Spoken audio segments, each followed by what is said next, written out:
Hi Aquarius, welcome to your extended. Oh boy. Grab something to drink. Water, water. Okay. And here we go. So this Wheel of Fortune, it may start off a little bit slow, and that's just Jupiter in Capricorn, but the opportunities will also be steady. So don't worry. And they may also look small at first, but if you're in your zone, you're really going to pick up on it right away. And you'll know that even though it looks pretty small, it's actually like a really big deal. Like I said, it might just be your own hobby. You may have to put some money into it, but the satisfaction and joy that you're going to get out of doing this, and the ultimate success that you will also get, all you need to do to achieve that is temper this side of you, this fixed, stubborn, risk-averse side of you, emotionally risk-averse. Oh, I can do anything, but I don't know if I want to do something that I really want to do. If you can temper the self-destructive nature that comes out of you when you fulfill your basic needs, because I do believe this is a basic need, right? To do what you love even a little bit of the time is a basic need. Right? If you are able to control that fixed aspect of your nature that leads to self-destructive behavior when it's doing for itself instead of for others, that is the time to get really, really stubborn about what it is that you want in life, and with whom, and what does it look like, and how serious do you want it to be. And is it based on finances? Because a lot of it should be. A lot of it should be. And you know why? Because this is quickly becoming about like the rest of your life. 2020 hits you like, what? Now I'm making decisions for another decade coming up? It's not a joke. The Hierophant is saying, hey, instead of being self-destructive, how about we make a list of what it is that you exactly want? Is that something a lawyer needs to look at? Because if it is, then let's get on that. Is this something that requires, this, that, and the third? Well, let's get on that too. It's about the methodical pursuit of your own happiness, but also the due diligence required to be safe, to remain safe. Because it is the Chariot about your life. And,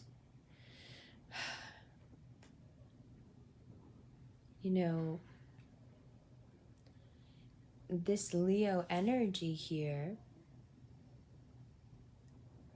it has a tendency to perhaps a little bit railroad you.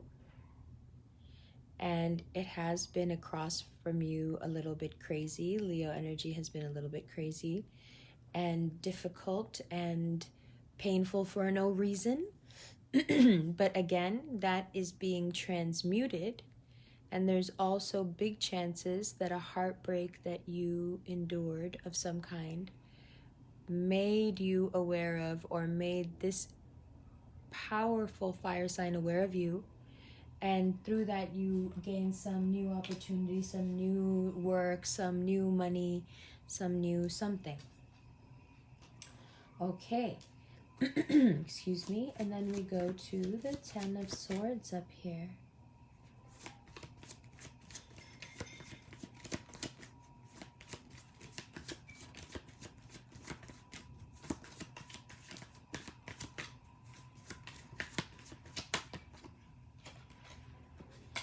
So it's about, the things that you've endured that have to do with people saying one thing and doing another, and taking a long time to get over certain betrayals and certain past behaviors from people that you genuinely thought loved you.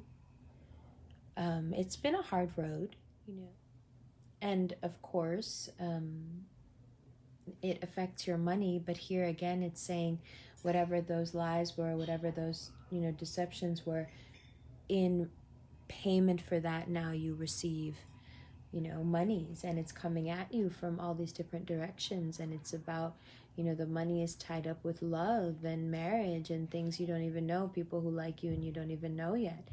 You're thinking you're just like, hey, I'm just chilling, I'm just Page of Swords. And there are people who are like very serious with their feelings about you now, and will make you feel once again like you haven't felt in a while, even if this is something old that's being renewed, where you feel the vigor, you feel like you're emotionally back on top, you feel let out of the cage.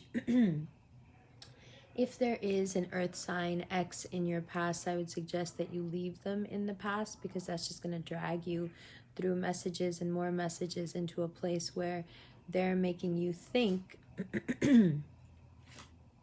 that they want this with you and that this is how they see you. Okay, that's what they're making you think. But in reality, it's going to be the same stuff that happened before. And even though you know that this person somehow is like your soulmate or something, and you really want to just like tell them, and you want them somehow to like just understand and be with you and know it and feel it, that's not what's about to happen, because they're way more interested in self and where they're going, and mind games and confusing you and having a whole other thing on the side that you don't even know about and hadn't known about even when you guys perhaps were together. So there is that. Now, if the Virgo thing is not about a person but really about your internal self, a lot of it still applies. You need to leave that part of you that's like naggingly always doing the destructive thing, investing in the lying, destructive people, investing in the absolutely wrong people, especially if that people is a Scorpio, investing in exactly the wrong people. It's really, really time to leave that person behind. It's really important, Aquarius, for you not to continue to be around people who bait you into being this version of yourself. You really got to leave these people behind, because they're always going to behave that way and they're always going to take advantage.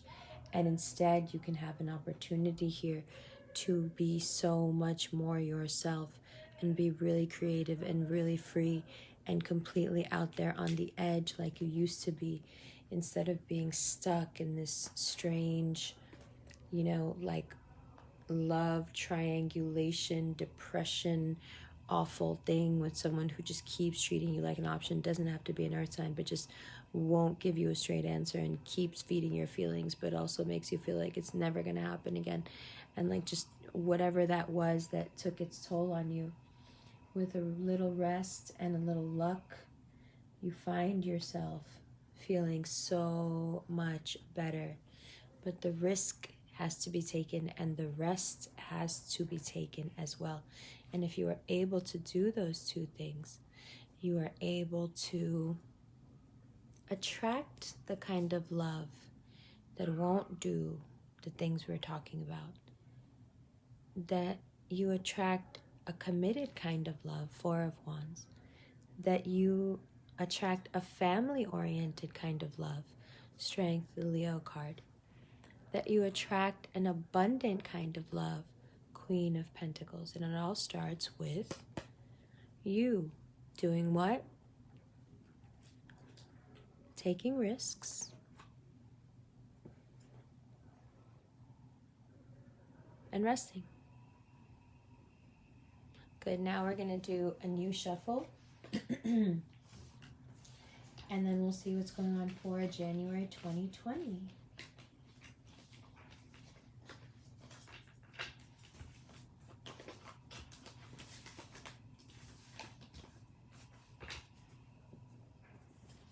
Hi, Aquarius.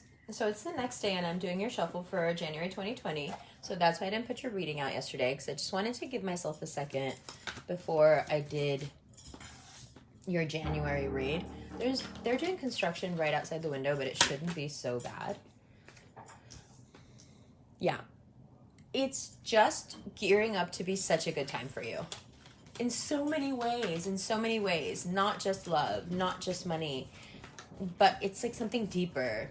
You feel more and more like you did when you were a kid. You know, like it's one thing to be idealistic. It's another thing to be an Aquarius idealistic. Aquarian who's idealistic, it's like redundant, it's Aquarius squared. And it is yet another to be, sorry about that, is yet another to be a kid and an Aquarian and an idealistic person. So you feel very, very much an Aquarius. Now, here is this slow-moving, untrustworthy, what do you even mean, what do you even feel, earth element again. Yes, there is an element of Jupiter and Capricorn that is slow, that is confusing. Like it's slow to the point of being really confusing. Like, what is this all about? How is this going to pay off? This is moving so slow. There's no payoff for this. And then bam, you feel it.